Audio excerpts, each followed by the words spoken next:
Let's talk about a huge shift that's happening, right under our noses. Tech companies are starting to look and act a whole lot like banks, and a recent move from a massive name in the trading world just kicked this whole trend into overdrive. So, I've got a question for you. Is that trading app on your phone, the one you use to buy stocks or just check in on the market, is it actually on its way to becoming a real, full-blown bank? It sounds a little out there, I know, but it's a question we seriously have to start asking now. Because what we're seeing here is a fundamental change. I mean, for decades, the line between a tech company and a bank was crystal clear, right?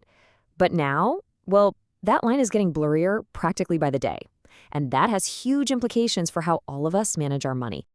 To really understand what's happening here, we need to look at the one crucial thing that officially, legally, turns a regular company into a bank. And that something is called a bank charter.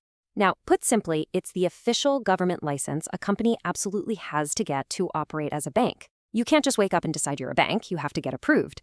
And let me tell you, getting one of these is a massive deal, and it is right at the center of this whole story. Okay, so let's get to the big news that really sparked this whole conversation. We are talking about Interactive Brokers, who, if you don't know, are an absolute giant in the world of online trading. And they just made a move that signals a completely new ambition for them. And here it is, straight from the source. A company spokesperson confirmed it. On December 18th, Interactive Brokers officially filed for a bank charter. And they filed it with the OCC, which is the U.S. government agency that's in charge of overseeing all the national banks. This is the real deal. And when you break down the details, it's so clear how serious this is. You've got Interactive Brokers making the application for a bank charter, and they've even got a name picked out, Interactive National Trust Bank. The key thing to realize here is that this isn't just talk or some idea they're floating. No, this is a formal, strategic move. But here's the thing. As big as this Interactive Brokers news is, it's not happening in a vacuum. Not at all.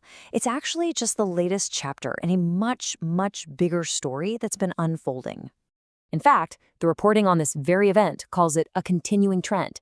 Now that tells you that the analysts, the people watching this industry, they see a clear pattern emerging. This is not a one-off. It's part of a much larger movement.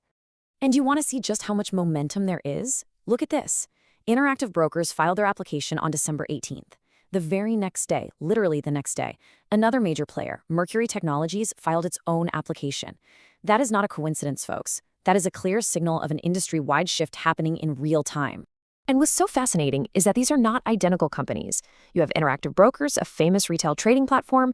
Then you have Mercury Technologies, which is a broader financial technology company. So they're coming from different corners of the fintech world, but they are both racing toward the exact same goal, becoming a bank.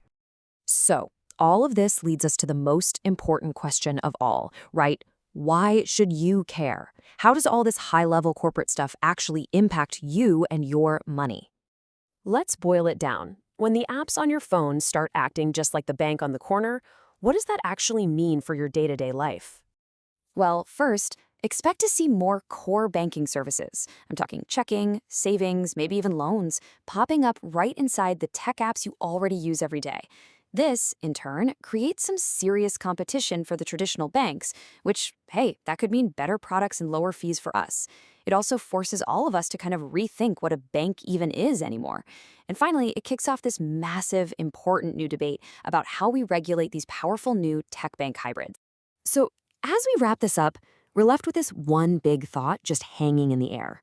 With trading platforms and fintechs already making the jump, the real question isn't if another tech company will try to become a bank. The question is, who's going to be next and just how soon will it happen? Now that's the trend to watch.